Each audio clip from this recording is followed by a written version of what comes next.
And I'm very grateful that you took the time to tune in to today's episode of The Kim Jacobs Show. Listen, we have a great show lined up for you. I'm your host, Kim Jacobs, better known as the Balance Doctor.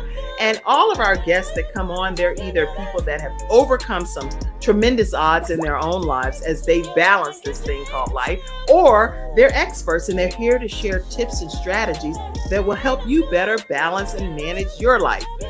Grab your virtual seats and let's get ready for some real relevant and relatable content on today's episode of The Kim Jacobs Show.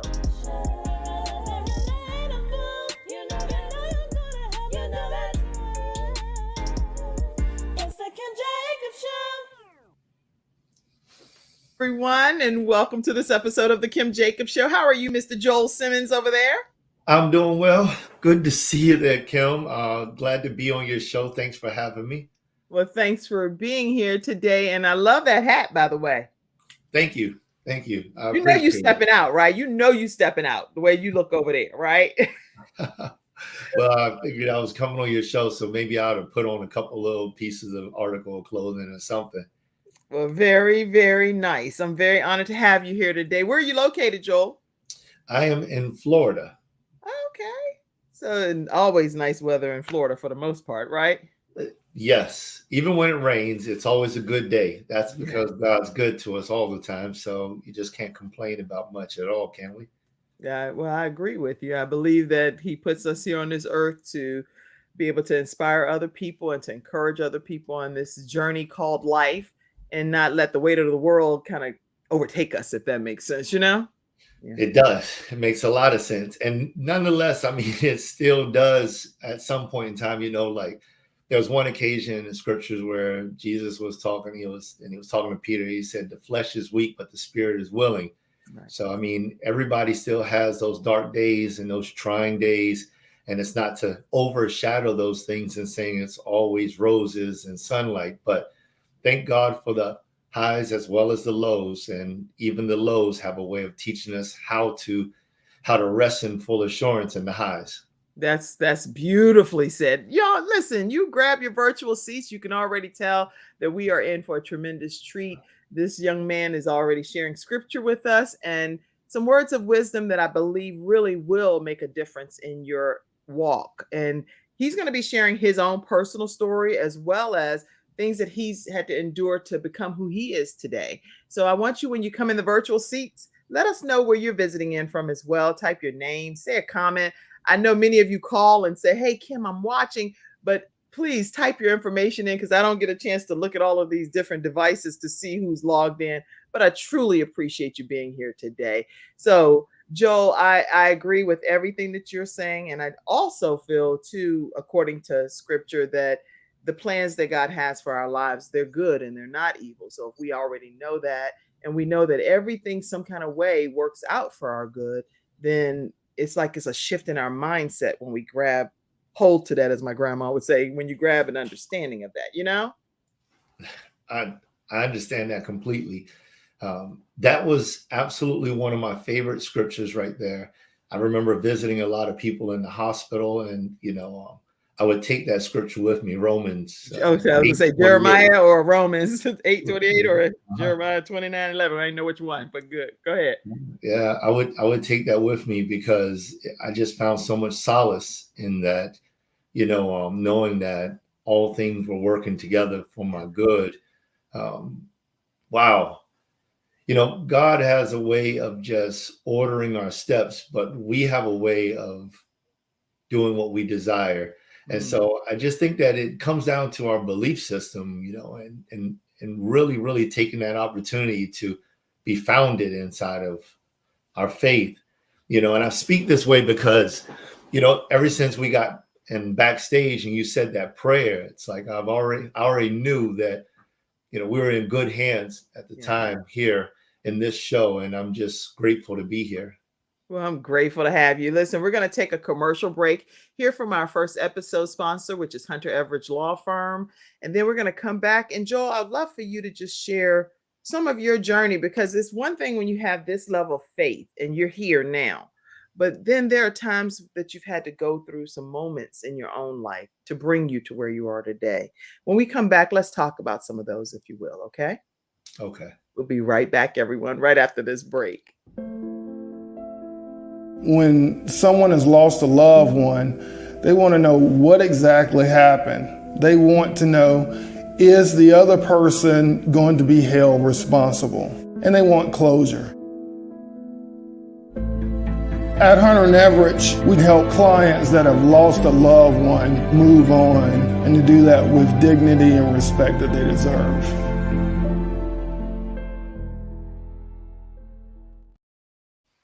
Right, everyone, we're back and we're talking with Joel Simmons today, and several things that we're going to be talking about, one of which is don't keep a bunch of secrets. It's better to just share, and then that way you can be more transparent and have some things happen that's a better version of yourself in life. And so I want to formally introduce Joel from some of the information he had submitted. Joel Simmons is an amazing father, loving husband, and inspirational CEO. He has gone through a lot of ups and downs in his own life, which led him to God and his purpose of helping others become a better version of themselves. He is the host of It Starts With Me, which is a podcast that highlights transitional stories of guests that have come through times and chance. And so I'm so honored to have Joel Simmons here today on the Kim Jacobs Show. Well, I'm definitely honored to be here. I got your information from a friend of mine, and she was just telling me about how she had such a great time on your show. It was Liddy Paul. Oh, And hey, Liddy. Okay. Great recommendation, and thank you. yeah, she's a wonderful lady. We actually did a small series together and put that together. Okay. Coffee with Liddy and Joel, and I'm glad to be here. And Liddy. I love what you've started. I love the program that you have going on, and I love this thought process of no secrets. So I'm interested to see where we're going to go with this conversation. Well, I think what we're going to do is actually go back to the beginning for you, because you have these wonderful accolades and things that people are saying about you. But then you personally have had your own journey that brought you to these outstanding recommendations and announcements and endorsements that people feel about you. But where did you come from? So let's start there. That's a very loaded question, right? It's just like, So do you mean as far as location? How about, let me word it differently. We can go back in your story, in your journey, to whatever place and time that resonates with you, that you really feel is that pivotal, life-changing moments that help shape who you ultimately became today. Okay. Well, I guess, Kim, I think that there's just like a few different places in my life that were those milestone locations, kind of like when Joshua is crossing the Red Sea, and, he's like, hey, listen, he splits the water just like, Moses did, and he has them to put these stones into the water so that the children and the grandchildren would be able to remember where they came from. And so I think that a few of them for me, maybe when I was 13, I had an extremely pivotal moment that led me down a really dark path. And when I was 16, I probably made one of the greatest decisions decisions of my life, which was to get out of the environment that I was in, even though I was still in the same mindset. Interesting. So I tell you, so I'll just tell you a little bit about when I was 13. Yes. Yeah. Let's start there. Just 13 seems like it was a game changer for you, even though it was taking you in a different direction. Then 16 became that this is the bottom line. This is going to be the new me, even though the new me hadn't been fully embraced, right? Not necessarily. Okay, you go ahead, talk to us. Tell us. So I'll tell you, at the age of 13, which I think that for all of the men out there that are fathering young men and women that are fathering young men, because I grew up without a father always inside of the household. So At the age of 12, 13, which is the age of my son right now, I found myself just like betwixt who am I? It's the who am I stage. And I believe it's the same with young ladies. It's just I could recognize it. I can recognize it much better with young men because I'm a man. Right. And there's this moment right there where you're cycling through friendships and through lack of friendships, through Yep. peers and peer pressure, and moving into the different grading system, all of these different types of things, going from one school to the next and creating this energy around yourself. You don't want to be that mama's boy or Right. boy anymore. You want to be something greater, but you don't know how to be something greater. You don't know what to be. In some cases, you just know that something is changing, and there's a physiological change going on as well inside of your body. And so for me, I met some resistance with my mother, who was attempting to guide me down a particular pathway and lead Right. me into quote unquote the light. And we butt heads. Interesting. When we butt heads, Huh. I made a decision, and I'll never forget it. I said, no longer will I be how I am. Today, I'm just rebelling against everything. Okay, so wait now, because you're a man. So this is important for everyone watching today from a mother perspective, and you're a mother raising a child as a single mother type of thing. Joel is making a very profound point right now. You're saying, tell us what you would advise, and I know you're going to continue with your story, but tell us what you would advise for mothers that are raising men, young men. What would you advise in a situation that you were experiencing in that moment? So I truly believe in freedom. Okay. And freedom is a very, very difficult thing. It's a very difficult needle eye to thread, because there's not much room for error. And you also have to allow for things to be, right, even when you don't care them to be that way. So that's a lot, because I have 4 sons, and so for you to be saying what you're saying, that fine little needle is like it can go right or left real quick. And so what you're saying is like changing my thought process. Go ahead. So you have to keep things open. And you started this conversation with stating that you wanted to talk about no secrets. Honesty is so imperative, because as a 13-year-old, you are looking for every single lie and hypocrisy that can come from your parents, because there is a desire to disprove them of everything that they've said, everything that they've taught. And then there's a desire to believe them. So depending on the peers that they are around, the pendulum swings. And at the center of that pendulum is the relationship between the child and the parent. That's right. And if you're doing all that you can do to do what's right with your child and right by God, you must understand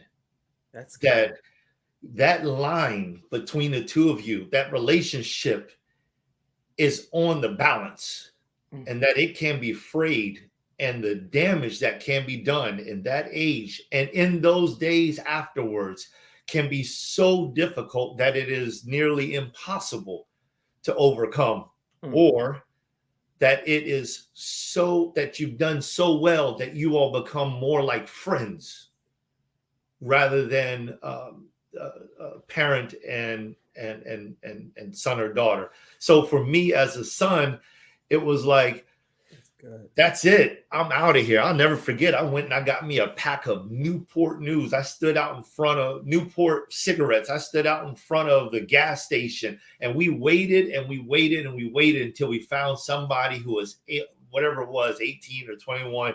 And we had them buy 2 packs. It might not have been Newports. I think it might have been Marlboros Reds. I think it was Marlboro Reds. And we took 2 packs and went to the woods. And I smoked every single cigarette, 20 cigarettes. We went back to back to back to back to back to back to back. And this was me. This is rebellion. It's like, what? I can't smoke. Watch me. So I got sick as a dog. Of course. Yeah, and then somebody told me that vinegar was the way to cure that. And I was just dumb enough to believe that friend as well. And I drunk like a bunch of white vinegar. And I sat on my couch and I was just wailing and I wanted to vomit. I couldn't vomit. It was absolutely horrible. But it didn't stop me from continuously moving down that pathway. So that's what I would say to those parents is that, honesty, integrity, and openness. Somebody type that. Honesty, integrity, and openness is important. Yes. For you as a parent to encourage your children to have that relationship with you. Yes. Yes. Okay. And dismiss all hypocrisies because your child is now old enough to see through it. So you're saying the parent needs to be transparent with the child to say, these are some of my own flaws. And so don't think I have it all together because I don't. But I'm leading to help you be the best you that I can, even with the flaws that I have. Is that what you're saying too? I am, but I'd like to add a little piece to that too. Okay. Every parent needs to be searching to be the best version of themselves. So it's not just because we don't want to look at our child and say, hey, listen, you can do better. And we ourselves are repeating the same mistakes every single day. That's what I wanted you to say. And not that I wanted to steer you, but I was wondering, is that what you're going to say? Because parents, we have to also be striving to be our best selves, our best versions of us.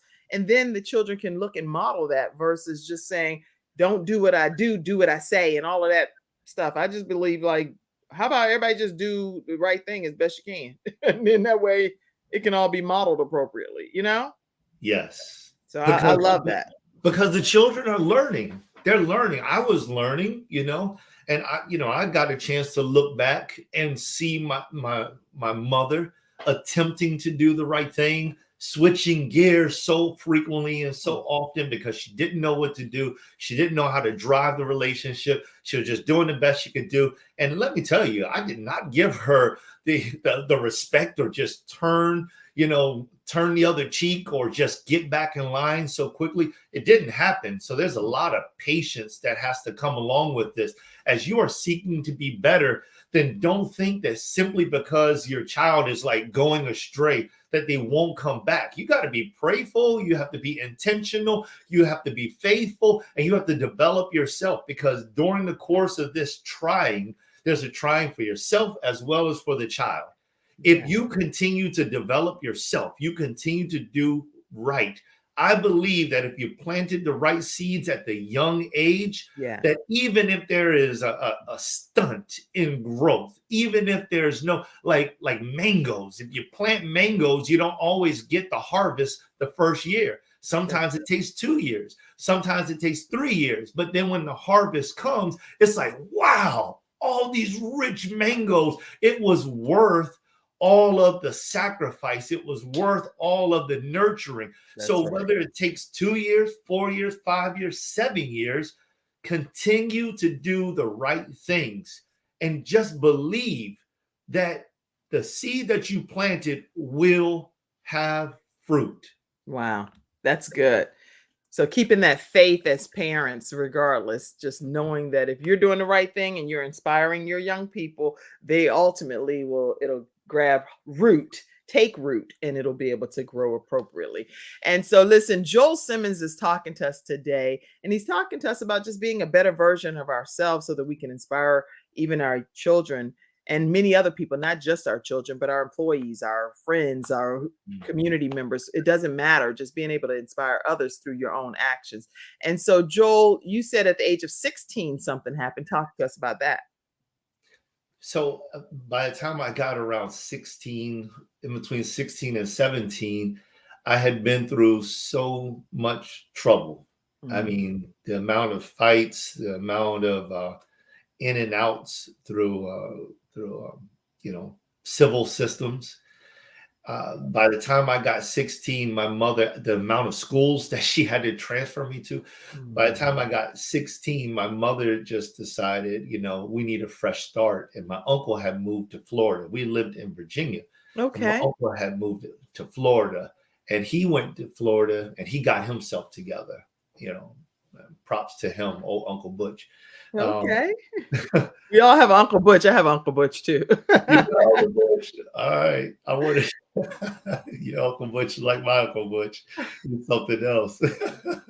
But mine, he's a church man, as in evangelizes and helps people in the community and stuff. So he's a great guy. All right. All right. Well, he just felt like, hey, listen, send him down here. I'll get him in shape. And my mother came to me and she spoke with me. Um, and I I don't know why it happened this way, but I Mm. recall just like it was yesterday, sitting out on the back. But we had like a deck. My mother even she got us out of the project. She moved us into a middle class neighborhood with the deck. I mean, I shouldn't have been the way that I was. I was no longer under threat of violence or Right. anything like that. But I just was. I didn't know who I was, Hmm. and So it's not always the mom or the dad that's doing anything so wrong. It's just sometimes too, the child may have made a decision that they're going to rebel and be that person at that phase of their lives too. yes, I think that looking back, I think that I had chose to become a certain type of man, Hmm. and I didn't feel as if there was really a man to be like. Oh, because you didn't have anybody to model that behavior after. So they're like boys and girls programs and big brothers and mentors. That's clearly a good solution in situations for single parents, right? Yes, she took me to those things, and those guys helped me out a lot. And Good. I Okay. also, God blessed me in all those different facilities that I ended up going to. Okay. There was always like one man that was just like focused on me and to Mm. help me in my mind. But I was clouding my mind up with like rap music. I mean, this is the dawn of gangster rap. And this was the coolest thing, and everybody wanted to be the gangster. And so I needed to be somebody, and all the kids, at school, they were like one of these bodies. So Right. I gravitated to those bodies. Um, Mm. and I think that it caused more rebellion, And because if this is what a man is, then my mom's not teaching me right, obviously. right. That's And interesting. I need to be that person and not the person she's teaching me to be, because the person she's teaching me to be is segregating me from all the other guys. Hmm. Wow, it's such a catch-22 when I hear it from a man's perspective. It's like women, I can't speak on behalf of every woman, but as a mom of sons, I always looked at it from the perspective of, I know this is definitely the best thing for you, regardless of whether you get it at this point, because maybe you're just not developed mentally enough to understand it. So I know what's best for you. But I also always had an open relationship where it was very candid discussion about sex and all kinds of diseases and different things. So we talk raw talk, like Mhm. really, really raw talk. They were like, "Whoa, you're going too far." And I said, "I'd rather have a conversation with you like this than later regret that I just withheld some information from you." So I don't Mhm. know. I don't know what the right or wrong answer is in situations like this, but it's just interesting how you're sharing from a man's perspective, because you could be doing it in a way that's not necessarily beneficial to your child. But mine has worked out for so far, so I believe Mhm. I did it right, thank God. But who knows? Who knows? We'll see. I think you're doing the right thing. I actually spoke with my wife. There was a young lady right around that same time, around 15, 16, that she declared that she was pregnant. And I went to my mother, you know, that Mhm. same couch that I was laying on in pain after smoking 2 packs of cigarettes and drinking vinegar. We sat down right there. And I told her, I said, I think I got this young lady. I think I got a girl pregnant, Ma. Mm. And she was like, okay, you need to take care of it. I'm like, I know. And it turned out to be a hoax. She just was jealous, envious. Wow. She didn't want me to be for anybody else. So it's just Wow. like one of those type of scenarios. But I found my mother to be trustworthy. Good. Yeah. So having trustworthy parents are important too. So y'all make note of these things, because some of these are some really strong points that Joel's making. Being trustworthy, being open, being full of integrity, and being honest. And all of these are some traits that he's pointing out that we should have as parents. I do think so. I think that's the way you're raising your kids as well. It sounds like it, and that's definitely the way that, and that's the thing, you can do everything you quote unquote right. And then the child still goes a certain way. It's real. The pendulum is swinging and it's their choice. That's why freedom is so important, because they're going to make a choice. And at some point in time, there's nothing you can do about the choice that they make. So you have to decide will you be supportive, or will you abandon ship? And I think that at the end of the day, we all want to be supportive. Of course, yes. But we can also get hurt as parents along this way. Yes. And kids don't understand. I don't believe kids understand the power that they have, especially in this developmental stage, because we're not like animals, right? We're not like elephants and giraffes, and they're born and they're nurtured and they stay with the herd. And the herd's like, listen, when I run, you run. When I eat, you eat. When I drink, you drink. And they get this keen understanding that if they don't do exactly what happens, they've seen somebody else get eaten by the lion. That's right. He's like, we stand with the pack. We are not going to veer off for any reason. Yeah. Right. No reason at all. But as human beings, there are so many different things that are attracting the attention. And the frontal lobe is definitely not developed enough inside of a child for them to understand their emotions and where they're going, and if their emotions are leading them, or if they cognitively are thinking and making the most appropriate decision at the times that they're making them. So they just kind of are moseying along, and they think that they got it because they can walk, they can talk, they can feed themselves, they can drink on their own, they can do all these things by themselves. And so many of their friends are doing these outlandish things or not. And they get a chance to pick either or, only seeing one side of that lifestyle. They don't know what's happening at home, because I remember some of the toughest guys in school. I thought they were so tough. They couldn't have been, doing homework. And then one day, I'll never forget, I saw one of the toughest guys in school in the library studying. Like, what on earth? You're like, what in the world? He done tricked me good. He getting A's probably. He's in here studying. And he wiles out with everybody else, but he's in the library studying. What is he doing in there?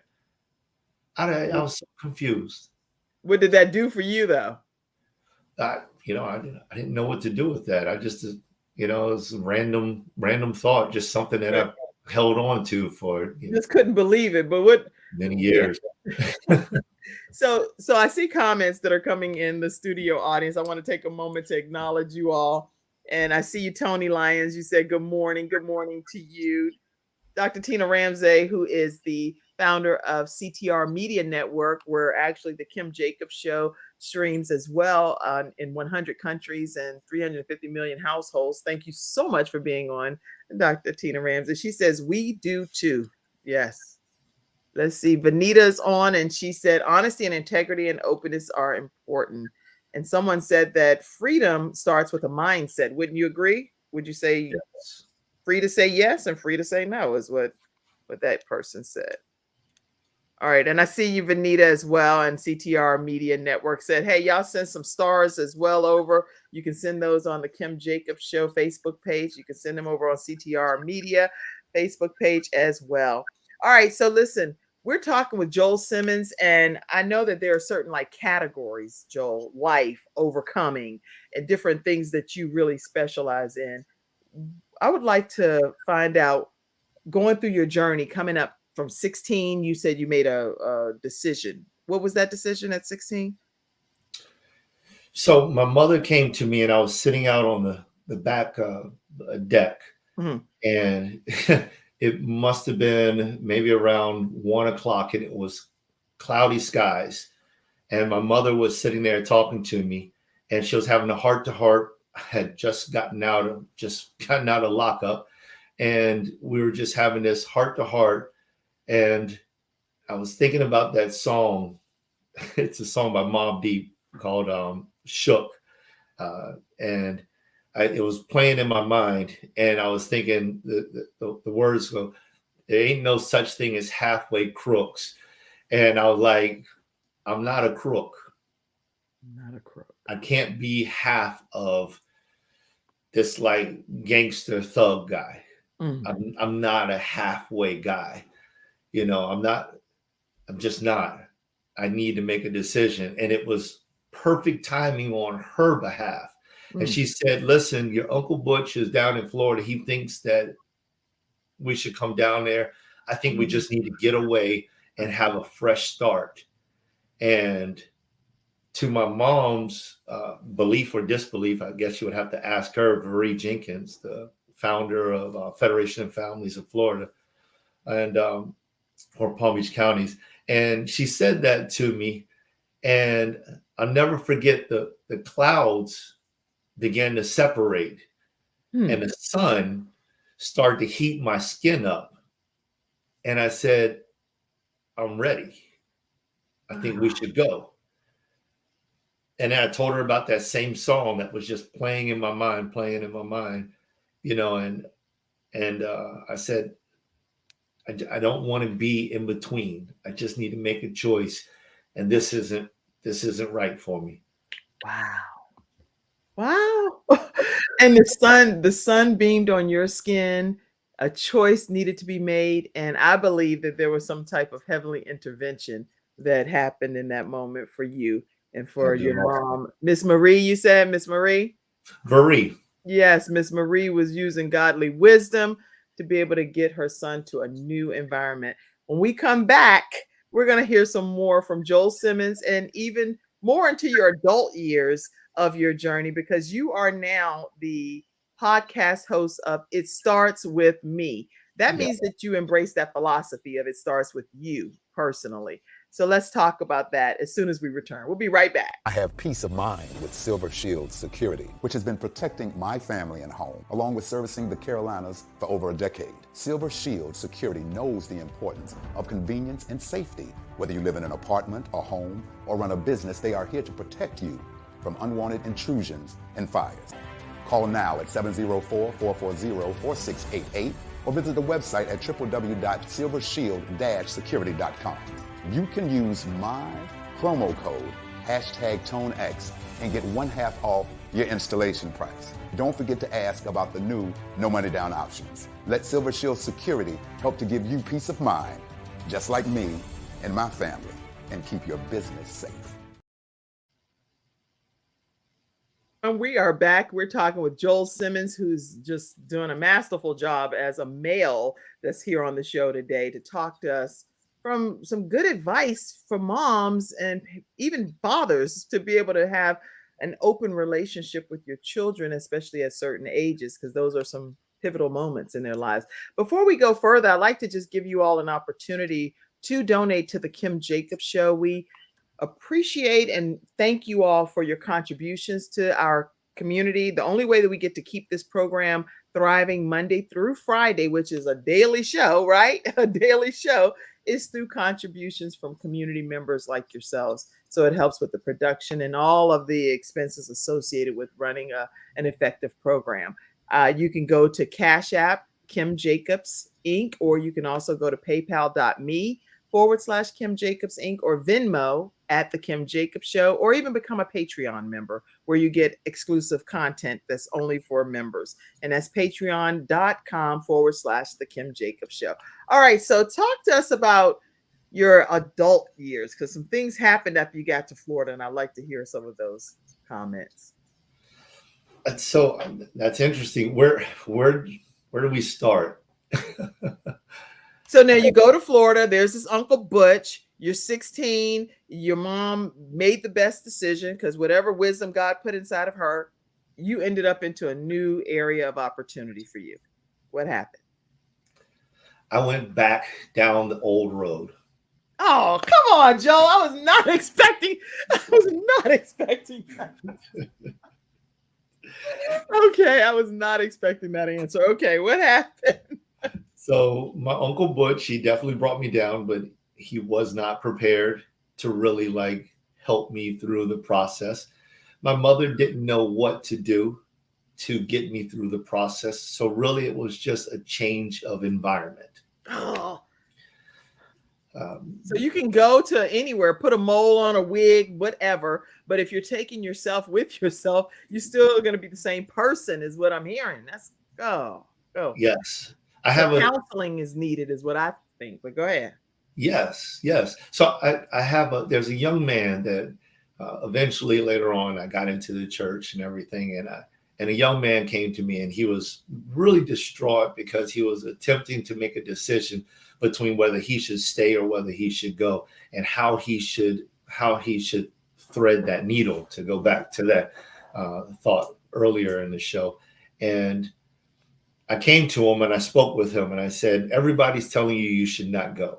And he said, yeah, they're all telling me it's going to be hard, and some people are telling him he's never going to make it and all these different things. And I said, why are you leaving? And he told me. Mm-hmm. And I said, are you running from something? And he said, he had a couple things on his mind. I said, I'm not here to tell you whether you should leave or whether you should go. Right. It needs to be your decision. But I want you to understand this. If you haven't gotten through whatever it is that you're dealing with here, somehow, some way, you'll meet it when you get there. You better believe it. I believe that wholeheartedly, Joel. Wow. Great advice. So I would encourage everybody to do their best to work through the situations. Now, granted, moving into another environment, whether you meet that discouragement when you get there or not, whether you meet that challenge when you get there or not, it can still be a great deal of benefit to you because it is a new environment, which means that there are new opportunities. If you're in the same place, there's a book. I don't remember the author, but it's Who Moved My Cheese. Oh, yeah. I love that book. It's a great book. It's a great book. And, you all, I suggest you all read it out there about him and Hall.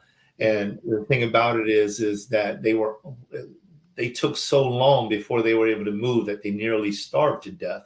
Right. And so I think that sometimes we can get stuck into an environment that we think will eventually provide us with what we need. And because of that, we can nearly starve to death, or we can simply just get by for so long that it becomes a normal thing. And it's such a normal thing that we're afraid to ever make a change, to ever ever go for an opportunity. And we become opportunity blind. So opportunities can knock on our door and we will shut them down. We'll say, nope, this is the way I am. My mama was this way. My daddy was this way. My friends are this way. This is how I grew up. And that type of attitude is not a free attitude. That is a bound attitude. And you're bound by your old ways, and you're bound by things that never work for you. That's and the individual who repeats the exact same thing over and over, thinking that they're going to get something different, is insanity. Insanity is that definition. So how did you break free finally? Because I want to hear the inspiring piece that finally this turned. You fell into all of these bad times and kept making these bad choices. But ultimately, something changed for real that shifted. What was that in your life?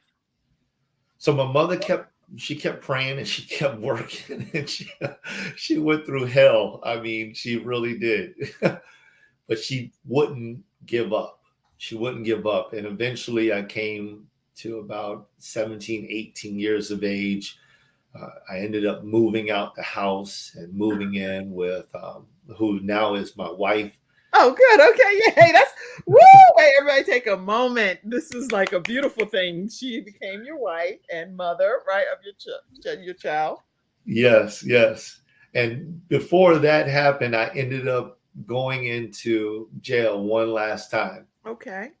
And when I got there, I'll never forget, I was sitting there inside of one of the cots, and there was a phone. It was a huge holding cell. This is my first official grown-up jail, and there was a separation from the first level and my holding area where there was multiple people in there, open shower, open room, open everything. And they're looking down at us and telling everybody what to do. A couple of men came into the room and they were obviously gay. And they walked into the room and the guys looked down and they looked down and they said, "Oh, baby, just wait until you get up here. I'm going to tell you what I'm going to do." And they proceeded to speak back to them and pull their pants down and tell them what they would do. And I said, "This is not for me. I'm not supposed to be here." And I kept calling my mom, and I would leave her messages. And I would say, "Mom, I know you can hear me. I know you can hear me. Just answer." You weren't really physically calling her. You were just calling out into the atmosphere. No, I got it. There was a telephone in there. I don't know. So you literally were calling her. I kept calling her. Did she talk to you? She never picked up the phone. Oh my goodness. Okay, so at this point, she was kind of fed up. She wasn't fed up from the story that I learned. She wasn't fed up. So just rewinding a little bit, I had made a decision to go out to church, and there was a man there that said he could help me, Apostle Lafayette Jenkins, who is now my father, who became my father a few years later. And he said he could help me. I'll give you another I can never forget moment. I was sitting at my now wife's home, and I was living with her, and he came by the house because we had this huge fight, and I was in the bedroom, and he came to the house, and she let him in. He was sitting inside of the living room, and it must have been around 10 o'clock at night or 11 o'clock. And she would come back there. She said, "He's sitting up there waiting for you." I said, "I ain't going out there. Tell him to go." And she said, "He's not going to leave." I said, "Well, he's going to sit there all night long." And hour after hour after hour went by, and it must have been about 3 hours. Wow. And that man would not leave our house. He wouldn't leave. 2 o'clock, 3 o'clock in the morning, he would not leave our house. I don't even remember what he said, Kim. I have no idea what he said. I don't even know what he said. All I knew is that this man ain't gonna leave me alone. I'm gonna go out there and talk to him. Right. So on that day, when I had made all those phone calls, coming back to that present time of being locked up. Okay. I found out later that he had told my mother, he said, "Listen, you did all you could do with him. You got to let go and let God." Oh, so he had advised her to not take the calls. Oh, you know how devastating that was for your mom, as much as she had been pouring into you her entire life and believing in you and saying, "I'm here no matter what you go through, no matter what you experience, I'm still going to be here to soften the fall." Oh my gosh. All mothers that I know anyway would go to extremes to try to soften the blow for their children. Wow. Okay. So she took some hard advice, applied it, and he was sitting in your house, basically. So those are two different moments. Okay. The one is 6 months to a year earlier, and then he that day. Okay, then he comes that day and she lets him in the night before. He sits there throughout the night at the house because he's not going anywhere. And what happens? So then,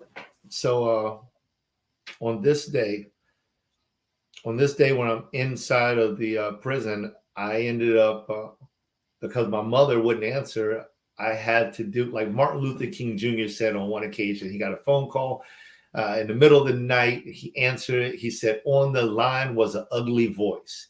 And that ugly voice said, so and so, if you don't get out of this town, I'm going to blow up your house and burn it down. And he said, he hung up the phone and he tried to figure out what was the reason for evil. And he said he thought about his wife and his baby girl, and he made a cup of coffee and he kneeled over the coffee. And he said he needed to know Jesus for himself that day. He said he couldn't call up his dad. He was in another state. He couldn't call on mama, but he needed to call up on Jesus, and he needed to know him for himself. And so because I couldn't call mama, and because there wasn't a daddy, I laid in that bed and I just began to pray. And I said, Lord, if you will, I've never done anything that would make you need to, have to, or want to. But if you will, because this isn't my life.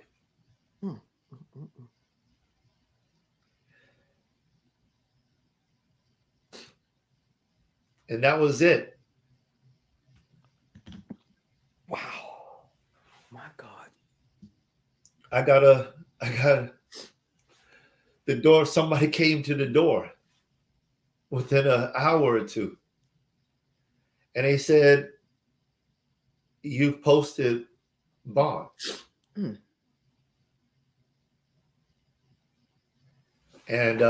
it was on, that's funny. The Spirit told me to bring my napkin. I didn't bring it.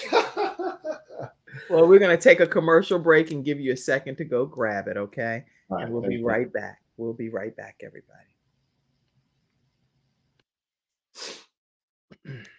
A web developer. Odds are you're a business owner watching this video. If so, you may be struggling with digital marketing and or building the right website for your business. But that's where I come in, to help you build a website that you're proud of and also hit your target audience.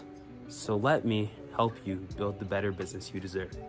For examples of websites that I've worked on, check out my website, jeremiahjjacobs.com. That website in itself is also an example because I built it, and it's an example of a one-pager. To get more information on the plans that I offer, contact me at info@jeremiahjjacobs.com. I repeat, info@jeremiahjjacobs.com. That is my email, not a website. So hopefully you guys have a great day, and I hope to hear from you soon. Bye. All right, everyone. You all be sure to check out jeremiahjjacobs.com and learn more about his services. In total transparency, since we're talking about not keeping secrets, that's my son. That's my 18-year-old son, and he's one of our episode sponsors. He's an avid fisher, an actor, and definitely a digital marketing guy, and does a great job with his websites for you. All right. All right. So, Joel, that moment right there was a really heart-wrenching moment for you that you're still, even many years later, tearing up about. What do you think that did for your life? That was my opportunity, that was it. I mean, how else was I going to get out of jail? There was nobody there to pick me up. It turns out I had assaulted somebody, and the same person that I assaulted paid my bond. What? Wait, now, you know what you're saying. So in this 1 hour show, right? You're saying so much stuff. Like, I feel like I'm in that show, This Is Us, where you go back and you're like, no, not that moment. That's when I was here. And like, oh my God, the person that you assaulted because your mom didn't answer the phone, because now you later found out that she was advised not to, basically, to kind of just let God Let go and let God. The person that you assaulted came and paid your bond, your bail. Mm-hmm. That's So it. you know God has a plan for your life. That's it. That's it. Hmm. Yeah. I got out my mom and I went to my mom's house. Yeah. Yeah. And what happened? She let me in. She said, listen, you got to do 90 days. 90 days. She said, I don't care what they tell you about, this or that, anger management, all those stuff. You can do those. But you got to do 90 days in the house of prayer. You got to do 90 days in church. That's what you have to do to live here. I'll let you in, but you must do that. You can't miss a day. And that This is Miss Varie. I said Marie earlier, but it's Miss Varie. Yes. Ms. Varie Jenkins, I just salute you and honor you today for what you've done to help create this young man that sits here today before us. Wow. So 90 days you go in and you are committed. No, I wasn't committed, but I was committed. You can be committed, right, but not be committed. So you there physically, but gone mentally out of. You're like, yeah, I'm just here. I'm just a well, let's talk about freedom again, because this is where freedom. This is how freedom works. Okay. I had the freedom to make my choice whether or not I wanted to go inside of her house. I made the choice that I wanted to go in. She gave me a stipulation as an adult. She said, you do this or you leave. Right. I had the freedom of making that choice. I understood it. So I chose it. So there's a way of being bound to something and still being free. Every single day we have the opportunity of making these choices. And as, young men, 12-year-old, 13, 14, and young ladies, 15, 16, 17, one of the greatest things as a parent that you can do is teach them how to make a good decision. That's right. Because at some point in time, the decisions that they make will free them or bind them. Yeah. So you believe that your decision that you made at that time by just honoring the fact that you were going to at least obey what she said helped lead towards some of your freeing moments. It led to my freeing moment. It wasn't long after then, that I fully jumped into church and got my life together. I received the Holy Ghost and the fire, and then I just started to just like move and maneuver. And next thing you know, my life changed. I married my girlfriend. We ended up purchasing a home. I had my first child. My first child's name is Aaliyah, which my wife had picked out since she was 14 years of age. And it wasn't until later on in life that I found out that, or not too much later, but she was still young, that her name means blessing. Blessings. It means blessing. And not just meaning blessing, but as in a prayer. So in the Jewish faith, you would say an Aliyah.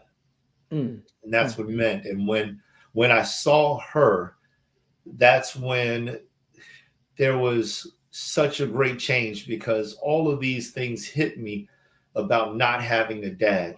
And the pain. You don't realize as a young man how much I didn't realize. Right. As a young man, how much pain I was in because my father was never there. My mom had to find fathers. She found rites of passage men. She found basketball coaches. She found football coaches. She even got married one time after that and tried, and when that didn't work out, she got divorced. She did all of these different things. And every single day she was attempting to save me. Always looking to save me. And I hadn't recognized any of that the entire time. I couldn't see none of it. My eyes were blind. I had no idea that my mother was such a good mother. I had no idea that I was causing her pain, that I was the hell that she was going through. It was me. I was all of that. And my decisions were all of that.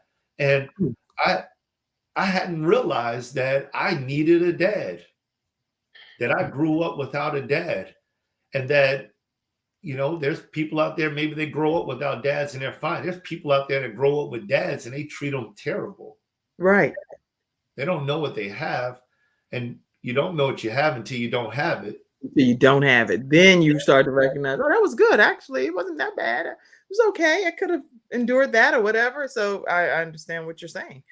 Wow. So you have a story that is one that actually needs to be probably more like a movie because it's a riveting story of transformation and triumph is what I'm hearing. And you started the Tenacity Foundation, and I want you to remember to talk about that for a moment as well. There's much to say in that. I don't know if we have the I time to dive know, I into, know. how that came about. Let's just say that I went through a valley, a really, really deep valley that just took me back many years. Okay.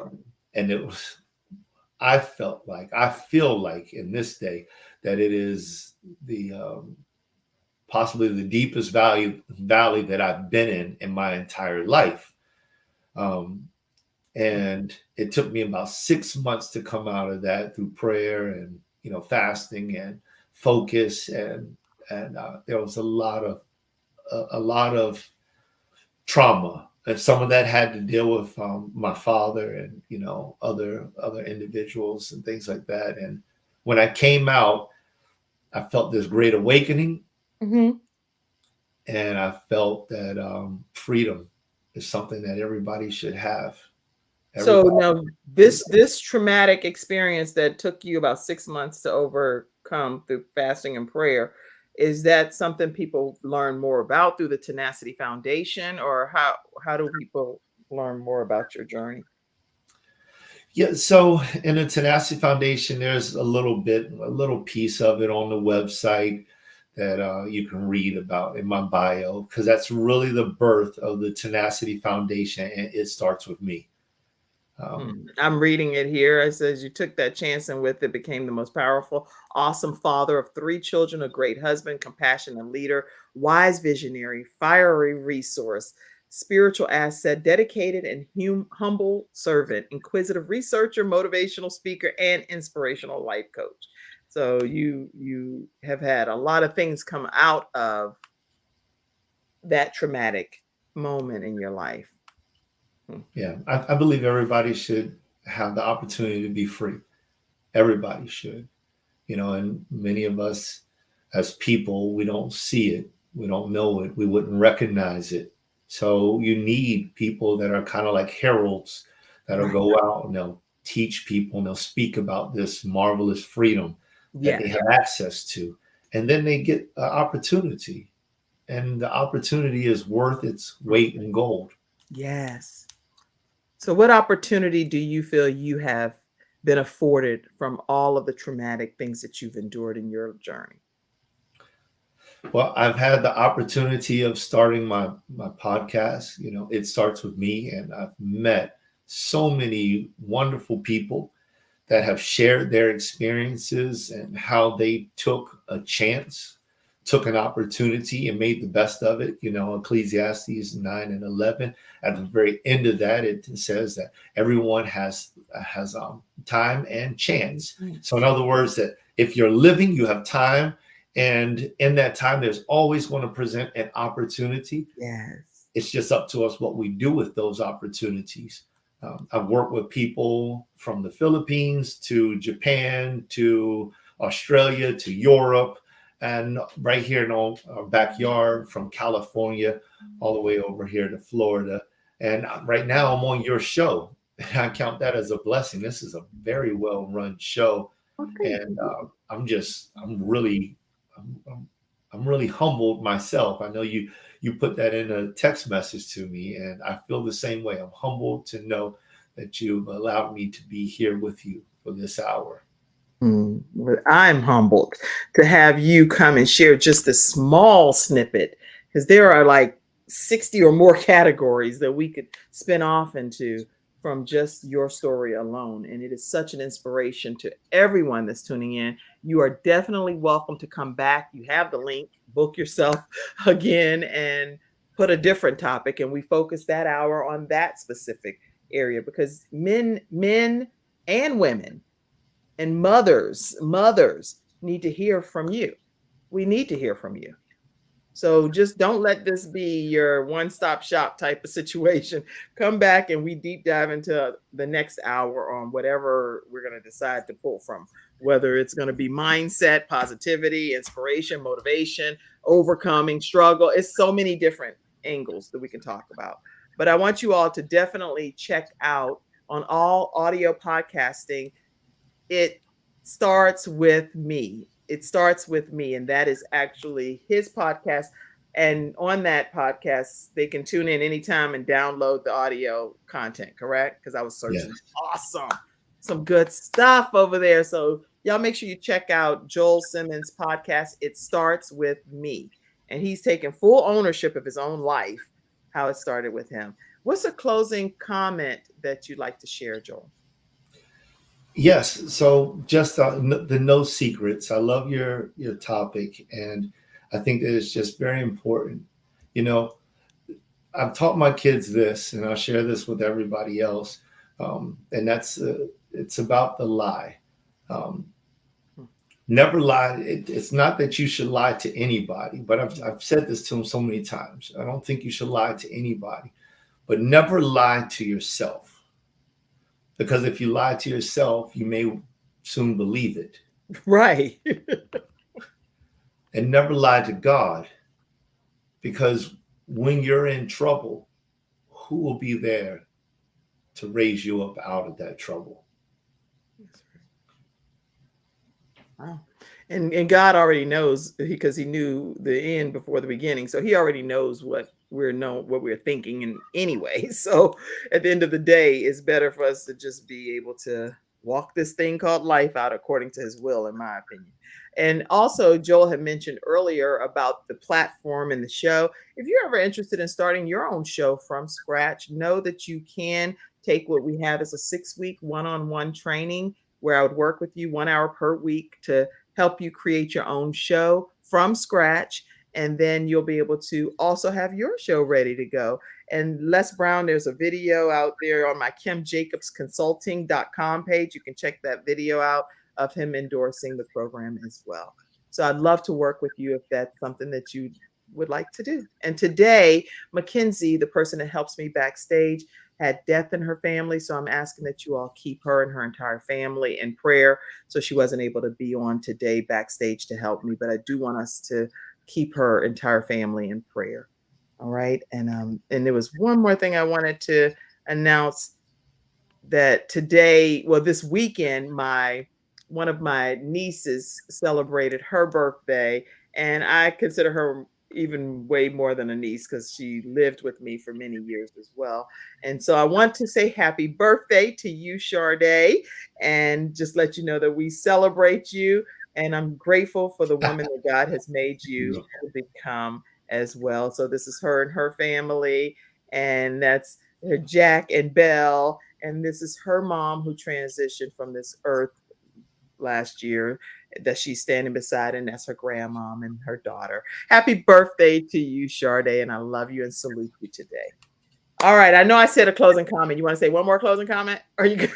Because there's so many, it could be like hours. But Miss Marie Jenkins, I want to just say I am so grateful that God made you his mom. He needed exactly who you were to be able to become who he is today. So I'm so honored. I don't have a picture of Miss Marie, but I am so honored. Next time you come back, I want a picture of Miss Marie. I want a picture of that beautiful wife back there and those children. So please make sure you send me some of those too. Any final closing comment? I'm just very glad to have been here with you. It's been a beautiful time. If there's anything I can do to help you out along the way, or if there's anybody that wants to speak with me, feel free to reach out to me, Joel@tenacityfoundation.com. So thank you so much. I think a lot of people would want to reach out to you. Joel@tenacityfoundation.com. You can learn more at tenacityfoundation.com. I put it in the comment section as well. And I thank you for your transparency on today's show. Thank you all for tuning in the virtual studio audience. I saw all of your comments and your active participation. You said you were watching. I see some Facebook users saying I was watching. Thank you so much. All right, everybody, have a great rest of your day. We'll see you tomorrow at 11 o'clock a.m. Eastern Standard Time, right here on The Kim Jacobs Show. Thank you, Joel. We'll be right back. No, I'm going to meet you backstage. You all carry on with your day, and we'll talk to you tomorrow at 11 a.m. Thank you for tuning in to today's episode of The Kim Jacobs Show and for being in the virtual studio audience. Your presence truly does make a difference, and I look forward to you bringing your friends and family to join you in the virtual studio audience Monday through Friday at 11 o'clock a.m. Eastern Standard Time. I look forward to seeing you and make it a great day.